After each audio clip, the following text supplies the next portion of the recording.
very much for the film. Very, very beautiful film, but very terrifying at the same time. Amazing film. I got to see it a little bit beforehand also, so I was very much looking forward to see it on the big screen, a big PA, and wonderful film. Maybe he was asking about the sirens here in Iceland are not that common, I think. Did you say that? I think we only have the boats maybe. Yeah. But you remember the Almannavarnir? Yeah. On first Wednesday of the month. Yeah. In the 90s, there was always on the first Wednesday of every month they were testing these sirens. Made this very deep sound,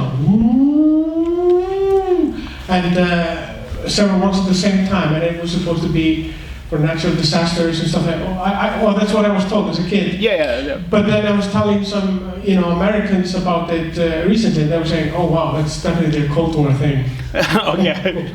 That might be a thing because they quit with it a few years ago. 10 years ago, they quit using it. So yeah, but in Iceland, not that many sirens.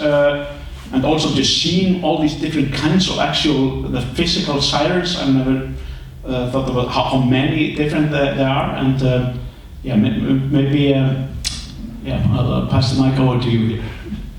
Yeah, I was just going to comment in relation to both the test or rehearsal scenario, which is one that was very interesting for me to think about, because obviously I spoke to many people beyond those that are in the film, and some are volcanologists or warning and disaster scholars, and volcanologists that was one of the reasons there's a volcano in Chile, because I was really interested in something that is eruptive and kind of unpredictable in that way.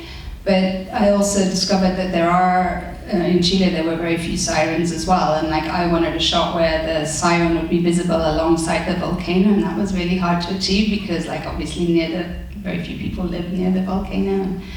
But what I was going to say around what you said of kind of Cold War remnants is that actually many sirens are kind of leftovers from the Cold War, but have been repurposed, say in America, to communicate extreme weather. So when I talk about the war weather continuum, it's kind of that idea that some of these have been recycled or repurposed to communicate something different. And actually in the 7, even more years that I've been working on this, when I started, just to bring it back to kind of the idea of a Cold War threat, when I started it, I had this argument, which is kind of still true, which is there are so many sirens, everything is blaring, and not just sirens, your car, if your seatbelt's not on, the microwave, everything's just beeping and blaring. There isn't a lot of thought around sound design and the kind of cacophonous, loud world that we're living in. So we often don't hear it, or we hear it as a kind of background noise rather than signal. But then my argument back then was and even if we do hear it, we don't know what the instruction is. We've kind of lost the signal, what it actually is telling us to do. And I was thinking around Cold War sirens, or kind of nuclear threat sirens, which the instruction in the 50s or up to the 80s in the UK was duck and cover, get under a table or whatever. And I was we wouldn't know what to do now, and we kind of think of nuclear as this outmoded threat. And yet, in the time frame that I've been working on this, obviously Russia and Ukraine, now we have Israel and potentially Iran, nuclear is back on the table. And I just wanted to kind of pick up on this idea of a siren for something that we think is no longer a threat, and actually things, even in the span of 2 years, keep changing.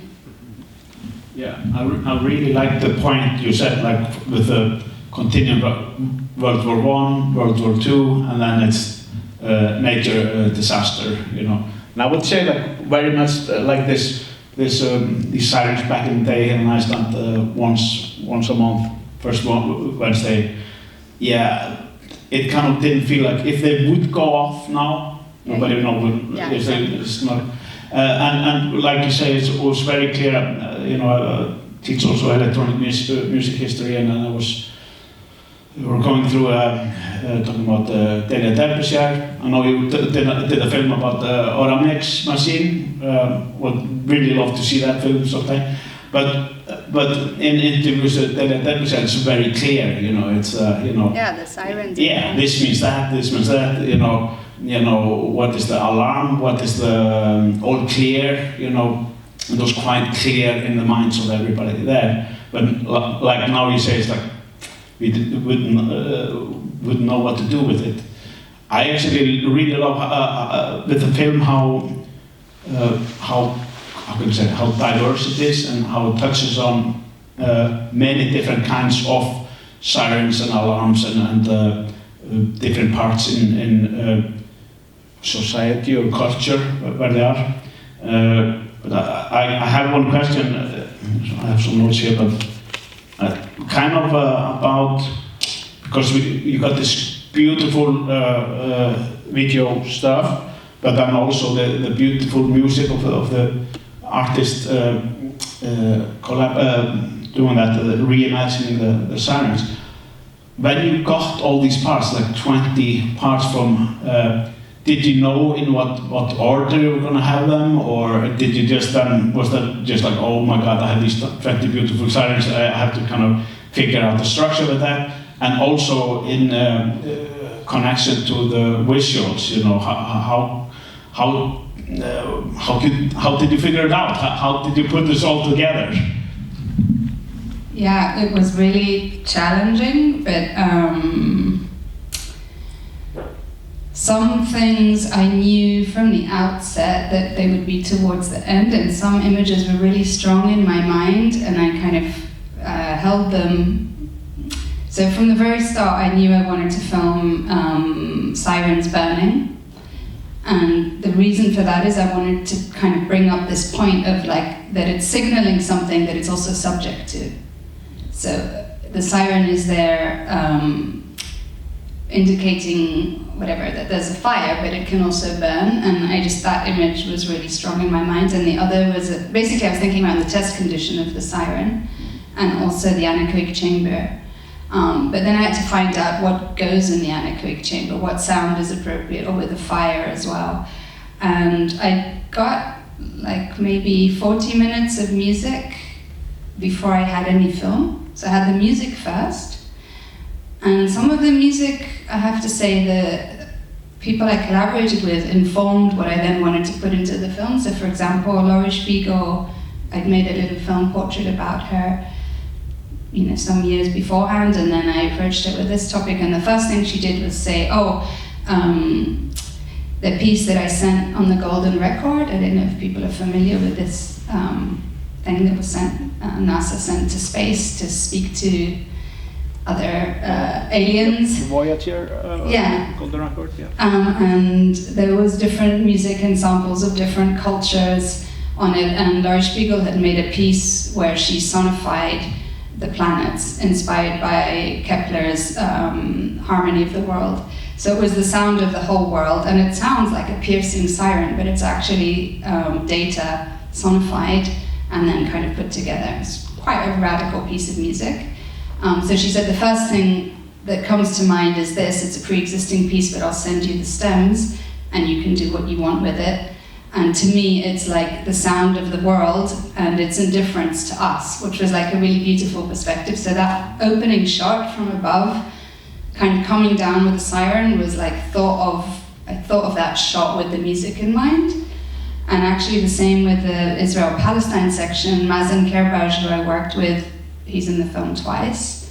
He's a Lebanese musician who I came across because he did a improvisation to the sound of bombs in Lebanon in 2006. So he kind of was playing music, a trumpet improv on the balcony, and I thought he'll understand this project. And of course, he made one of the most kind of central sirens for my thinking in the film. But then in the years since, we did a work in progress presentation together, and then I think in 2018, so maybe the year after we did this piece, he made a piece called Walls Will Fall, and it's inspired by the 49 Trumpets of Jericho. So when I shot in Israel and Palestine, especially the wall, I told the DP I mentioned this piece of music. So what I'm getting at is that some bits of footage were filmed with the music in mind, and some kind of came later on. And just coming back to Laurie, she then said, well, if I was to make a new piece of music, I'd want to make something around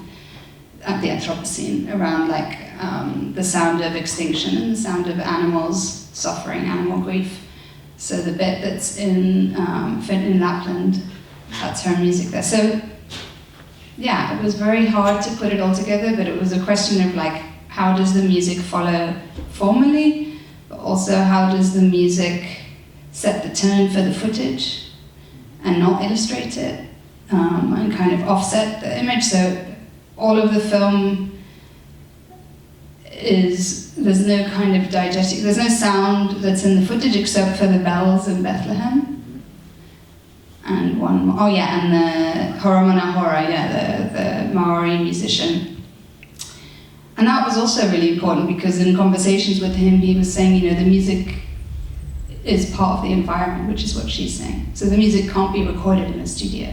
It has to be in the environment. And anyway, there's a lot of the project is very, very dense, and I appreciate people staying and watching it to the end, but there's like so many footnotes to unpack, but yeah. Yeah, I would say it's Þungur hnífur, this project here. Heavy knife, which is a saying that we use here in Iceland, and actually they're playing next door here. Yeah. It's called the heavy knife there, and I thought, wow, this is much more heavier and cooler knife that we're in here. But it is quite dense and quite heavy, but I think it kind of, the scope of the project kind of dictates that in a way. But I think I have some visual thoughts here, but maybe you, from a composer's, you have some questions from you? Just lots of thoughts, because I'm still digesting. There are so many threads that are happening, and I also, it made me think of how the definition, because we're both coming from like music and sound art kind of perspective, how things are defined as music, is a siren, and because it has some kind of, like marching bands used to, follow the group to kind of terrify the subjects that were being attacked, and our friend was mentioning before that there were was it sirens or things that were put into bombs in order to make that sound of So they put something on the bombs so they would make a sound. Yeah, so they would terrorize people even more. So it's like there's a lot of sounds in the environment that we don't know why they're there. And also this point of like, there's a top-down, there's a one-way communication that you're supposed to do something, you're supposed to leave. But we have all kinds of messages like that, like in fast food restaurants, they play really fast music because they want fast turnover, and more expensive restaurants or expensive clothing stores have slower music because they want you to stay longer. And so it sparked a lot of thoughts, but as a question, I was still also. Do you have some musical background or no? I mean, I was a very bad piano student. I was a terrible piano student. Yeah. But you said it took, because this was, I think you already answered, but I was like, wow, because you're in all these different places and there's all this like very thought out, beautiful shots. But you said it took 7 years to make, or Yeah. Could you elaborate on that? I'm actually quite surprised it only took 7 years, because watching it took me, when I was watching it at home, it took me quite a while just to stop the credit list. So I was like, fuck, this is so, sorry. It took me a while to just like, to go through it, because there's so many places, it's shot in so many countries, lot of different people helping out with different stuff. There's like a drone shots, other shots. You had Luke Fowler there doing with 16mm stuff, or what? What happened was, so some people I invited and I sought out, and others kind of came to me. And Luke was one of those, I think during the pandemic he asked to interview me for like a radio show he was doing, and obviously I followed his work. And he's done a lot of portraits of electronic music thinkers, practitioners, and I have too, so that was a kind of point of connection. And then my daughter moved to Glasgow where he lives, and anyway, he was like, if you ever film in Scotland, I'm here for you. And the fire facility that we used was in Scotland, so, and all the interviewees are shot on 16mm. And I wasn't necessarily going to use drone as much, but actually it's very hard to film sirens from below, like it's quite boring. And the point was that I wanted to be able to see the landscape that they were speaking to, so it had to be from up above. And also drone cameras actually resonate with the kind of surveillance subcurrent that I think fits into how sirens are networked to other infrastructures. But the 16mm, the first film that I shot connected to this project, is the first interview with Khalid Abdallah and Mazen Kirbaj, the trumpet player I mentioned earlier. And does that follow the voice? Yeah. So Khalid, I invited him to do a talk where I teach about his work during the Arab Spring with a film collective called Mosrin. And then over lunch, he was like, what are you working on? And I said, I'm devising this project on sirens. And he said, I have a story I want to tell you. So that's kind of how it came. So we met up and spoke for like 4 hours, and then I distilled it into like I think it was 9 minutes, the short film originally, and then here it's a bit shorter. And I knew that like his voice was both the emergency and the beacon. And something that I say at the start of the film, and I think it's a little bit like, clumsy is not the word, but it's like awkward, the format, because there's this text that comes at the beginning, but the idea is to set the intention for a certain mode of listening, much like a score, like an instructional Fluxus score. So it's telling you, listen to these next sounds as if they were a siren. Listen with the future in mind, and all of these ideas that I hope somehow stay. And so when I kind of when I invited people to collaborate with me, I kind of had this score instruction, which was think of the siren not as it sounds, but what it does, which is that it's a call to attention, it carries within it an instruction, and that it points to the future, or it kind of is wired to the exit route, which I don't know where it is here up there. But the siren sounds, there's a fire in the building, so it catches your attention, then it's telling you evacuate, and then it's showing you the way out to the future. And so in thinking that way, Khalid's voice as the first one, but then everyone else that I interviewed, I wanted them to be both the siren and the emergency light and the kind of exit route, or some kind of proposition. So like Arturo Escobar talks about emergence within the emergency, or Khalid talks about the fork in the road and this kind of revolutionary siren. Daphne Carr talks about a good siren for care. Asanteo and Nikki from MH First talk similarly about a siren that is a call and response. So not all of them. By the time we get to the last section with Matariki Carr, the Maori lawyer, it's just set in nature, but there was a kind of logic where the voice responds to the light. So the voice is the beacon, and it is like the lighthouse, the point of orientation. And then it was on 16mm, because it's like super long story, but like because I shot a film earlier on optical sound on film, which also was like sound as light, and just that principle which resonates with 16mm and optical sound on film, and the work on Daphne Orham, and all of these kind of ideas of like sound as light. seemed like a really important thread. So 16mm is like photosensitive in that way. So anyway, it's a long, I can't even remember the question. No, it's all right. It's great, you know.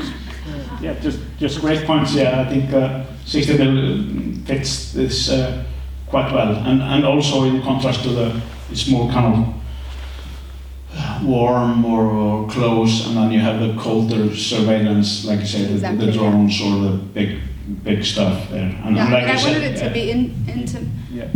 I wanted the voices to be very close up and intimate.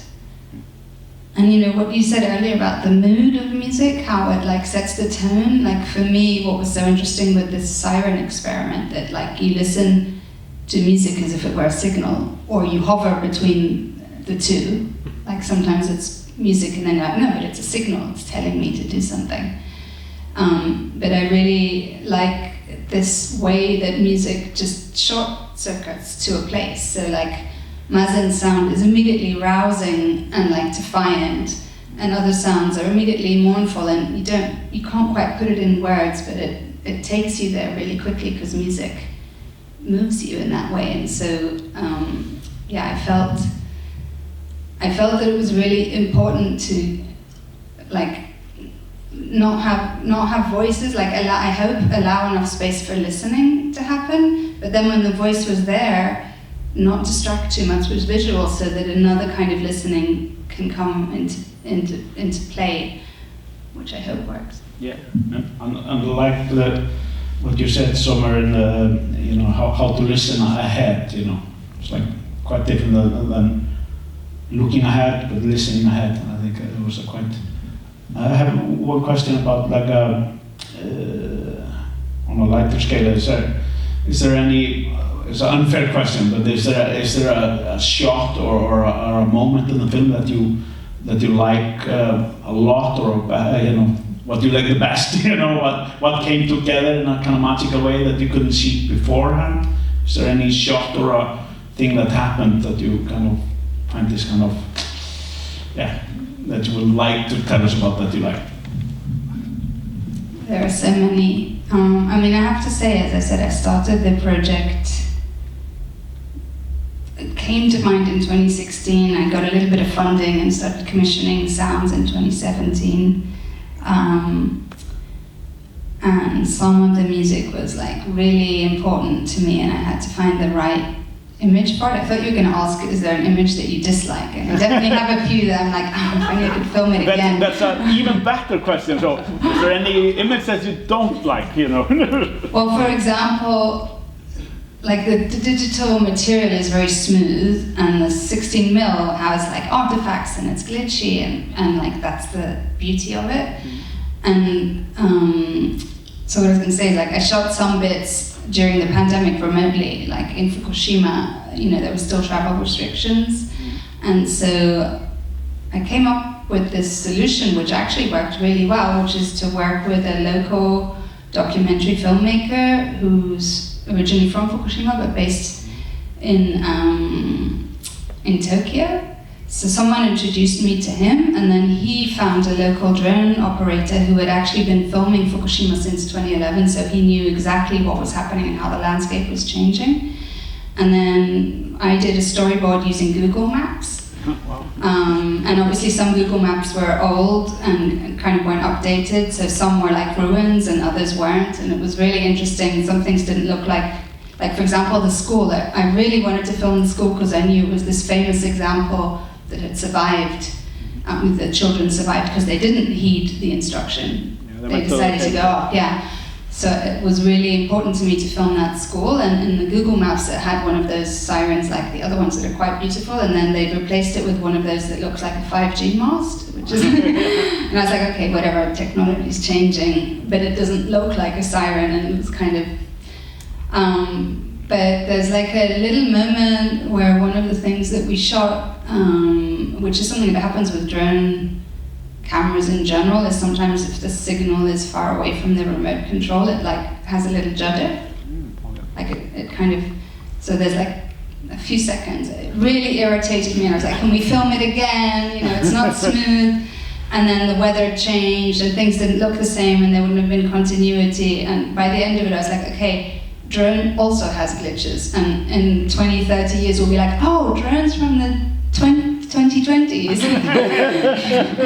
So like to just embrace it and like let go a bit of like that one thing has a certain standard and the other doesn't because it's like obsolete.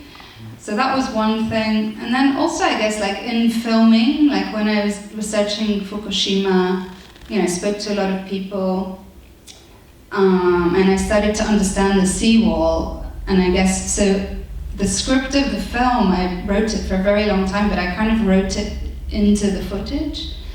So sometimes the footage determined, so like that line, I think it's waves of warning crashing against the walls we have built. Just kind of understanding that the wall is that many architectural elements are part and parcel of the siren and they're connected, and that idea of the wall and borders, you know, if you think of a burglar alarm, it also marks a trespass. It marks the fact that a boundary has been crossed, private property, and obviously borders between countries, between people at war. So all these ideas started to complicate the idea of the siren and kind of wire it into the architecture, and so that came from the footage but then determined the future footage. So when I filmed in Palestine, I wanted to logistically it was really difficult, but I wanted to, it was like, do I hire an Israeli DP for the Israeli side and a Palestinian for the Palestinian side? The problem of movement, who has freedom of movement? What does it mean ethically if I pay one of them more than the other because the Israeli economy is stronger than the Palestinian economy? It was all of these very complicated thoughts where, I kind of wanted to be coherent with what the film is trying to do and with the people that I've invited to participate in the film. And so that was an example, like it was quite hard to figure out. I wanted a shot where you would see a church and a mosque together and a bell, because of that idea of the bell connecting to the prehistory of the siren. But then I discovered that the Nakba siren is broadcast through minaret loudspeakers. So all these things kind of came, and then what I really wanted to point to through conversations with Palestinian friends is that like they hear the Holocaust sirens. I wanted to point to this idea of sound bleeding over the wall, and that like it can't separate. So I wanted a siren or a loudspeaker on a mosque near a wall. So there's all these things that I was like trying to think of the shot in relation to what I was trying to articulate. But then the music, another example, like the Emergency Light Factory, which is crazy, like that was like migraine-inducing disco lights. Like all the workers wore like sunglasses. It was quite like is it like that all the time, or do you turn them on for you, or is it just? No, they're like that all the time. It's insane. Okay. But I was like, this bit is so hard to find music for, and so very late. Actually, I think I had like 2 very last-minute additions of music, which are really great. So one was Christina Kobic. She's a German sound artist who works with amplifying electromagnetic sound. So like she does these sound works where you like put a microphone to a cash machine and you Yeah, that's the long, you know, the electromagnetic electromagnetic field. Yeah. So I invited her to think about this with me. She said, oh, I've got all these sounds of security machines in airports. And this is what they sounded like. So I literally just put it, she sent me lights around climate as like a collective siren. So there were these things that happened that were quite kind of surprising and like beautiful coincidences that just suddenly made the film do, you know, things I hadn't, like Arturo Escobar, I really needed someone to help me end the film on an uplift, and I didn't want it to be me. And I was like, it can't end on the cemetery because that's like not true. They're not dead, they're still around and they're still relevant. And it can't end on Matariki because actually what she says is quite mournful, and appreciate what she said, but I wanted a little kind of emergence within the emergency, and yeah, so many stories.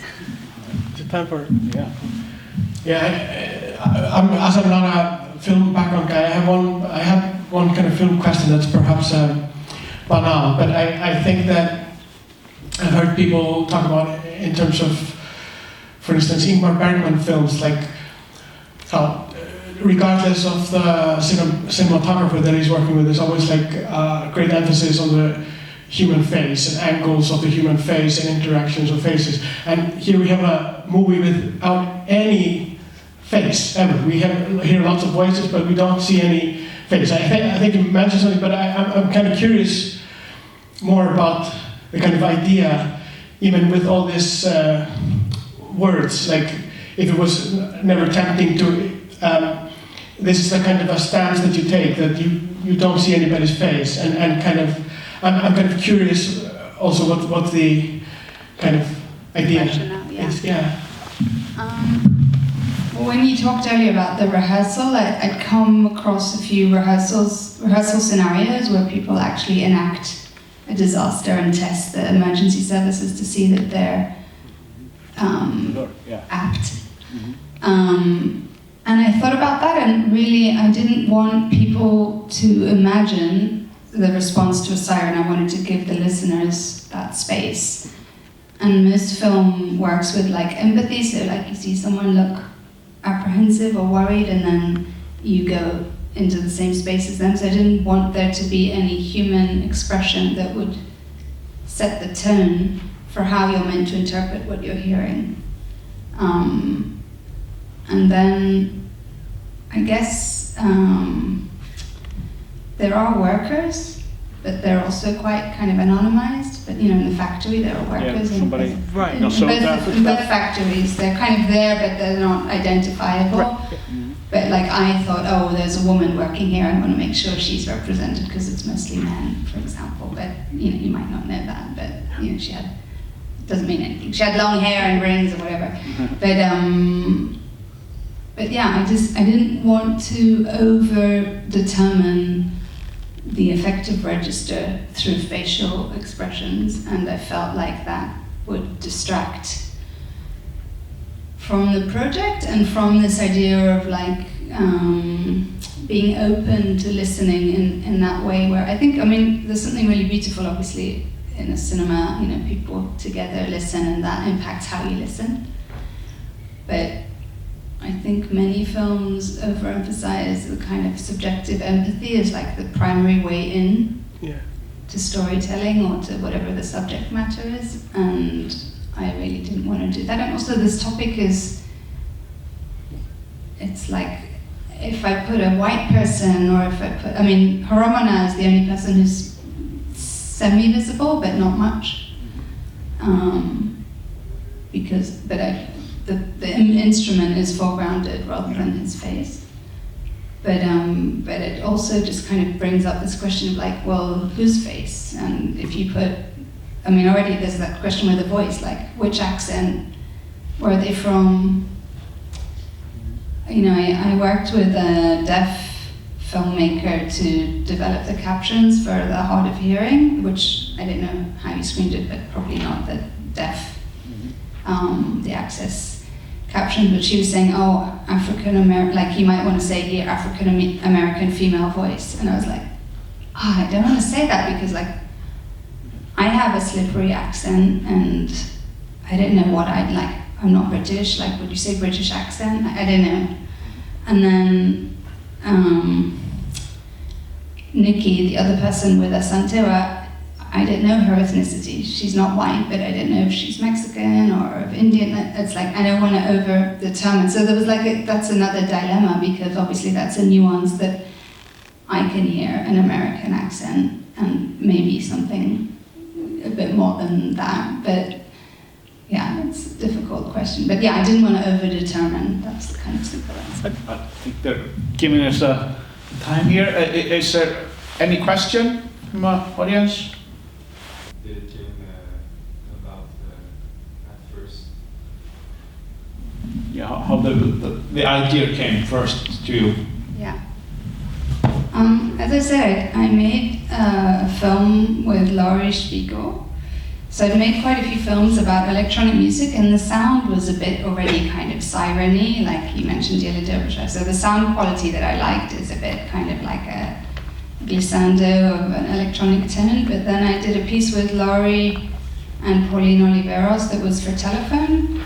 I was commissioned to make a piece for telephone, and I worked with a dial tone, which is, we don't really have it now, but I guess we have the busy tone, but you know, like the beep of like a telephone line when you pick it up. And I was thinking, what happens if we think of this musically? If we open it up, what does this tone mean? Because it's a signal that we're very familiar with, and then that, between that and the siren is like another signal that in theory we're familiar with, but what happens if you open it up musically and rethink it?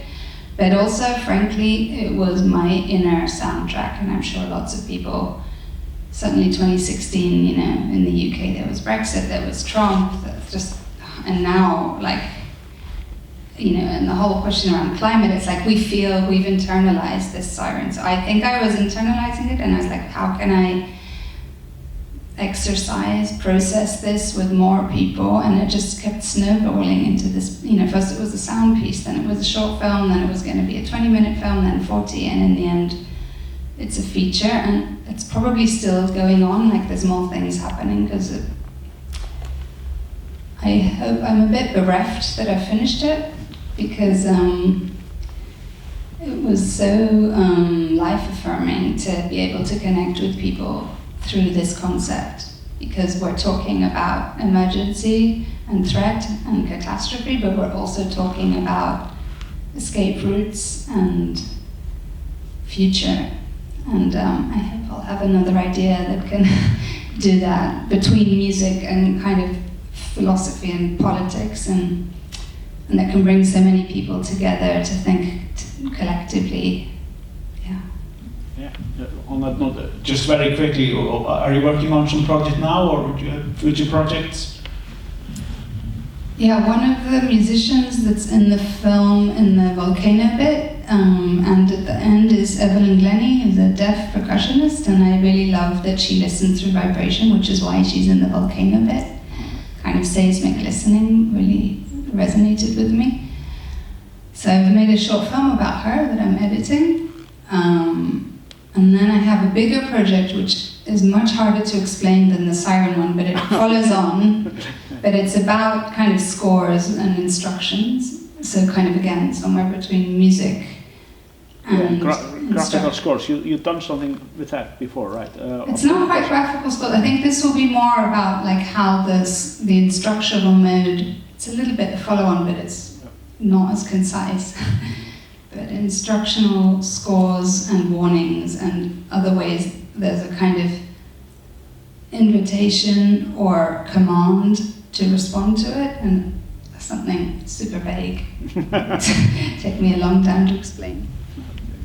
Thank you. I think that we have something. Yeah, just thank you very much for me. Yeah, thank you. I just want to say that just like this thing with there not being any faces, I think it also made the sound and the music and everything become more, what's the word, like audio and vision are really one in this experience, I think. Like you're not as much taken. I think that's really successful in that you also, as a listener, I think the sound has even more impact when you're not looking at people's faces and so on. But thank you. It was very interesting. Did you? Yeah. I just want to say thank you for coming. You can probably find them outside and ask them more questions to keep this wonderful conversation going. But the theater is being used for other films, so otherwise we could be here all night. And also there's like a RIFF wall. If you want to take photos, we recommend using the RIFF wall to post on social media. This is my plug for RIFF. So thank you guys for coming, and please bother these people outside.